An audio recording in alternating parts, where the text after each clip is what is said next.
Here at Flutter, we have this, well, it's a joke, you know, like if Twitter is like microblogging, then that would totally make us nano-blogging.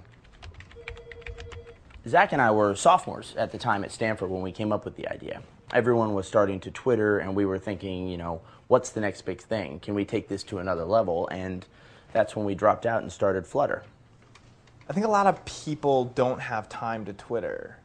It just takes too long to compose a message with 140 characters, and then you start getting bombarded by a few tweets, and it's like hundreds of characters that you have to read. We limit our users' posts, or flaps is what we like to call them, because it's like hummingbird's wings flapping, which is like really fast, which is like, you know, faster than a regular bird tweets.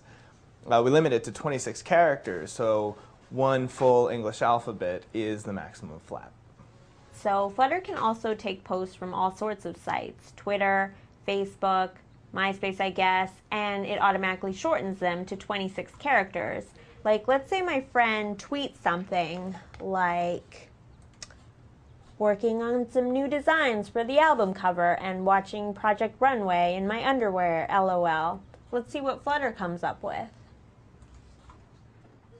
It's not just about character limit either. I mean, we are working on ways to fully integrate Flutter into your daily life, so you hardly even have to think about what you're posting.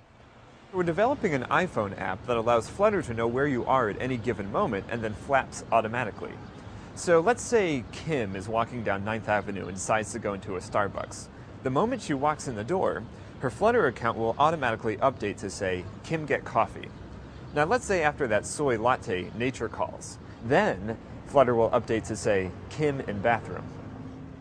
I think it's awesome. I was getting really annoyed with how long it was taking to read everything on Twitter. Internet memes happen fast, you know? Sometimes by the time I'd be reading a twit, at the end of it, it'd be old and irrelevant. That's not gonna happen with Flutter because you can read it all with a glance. Plus they're coming out with Flutter Eyes.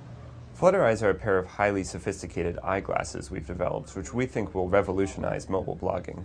They connect to a wireless network and display a ticker-like thing on the inside of the lenses, which shows scrolling flaps from all your favorite Flutters. The great thing is they look like normal glasses to anyone else. It's pretty obvious that Flutter's the next big thing. I mean, I could see it really taking over the world of nanoblogging, which I guess didn't even really exist until Flutter. We already have 3.8 million users worldwide, and that's after only 2 months. Now, we've had a lot of interest from ad agencies, and we're strongly considering putting advertisements within people's messages. Vowels. Yeah, we toyed around with the idea of just losing vowels altogether from Flutter, but then our intern Laura pointed out that it would be difficult for people to represent themselves in the first person. Because like at first I was all, you know, there's no I in nanoblogging, but yeah, there is. I only told them to keep the vowels because I plan on starting my own site once I can cash in on Flutter. 10 characters, no vowels, electronic diodes transmitting posts directly to the brain. I plan on calling it Shutter without the vowels.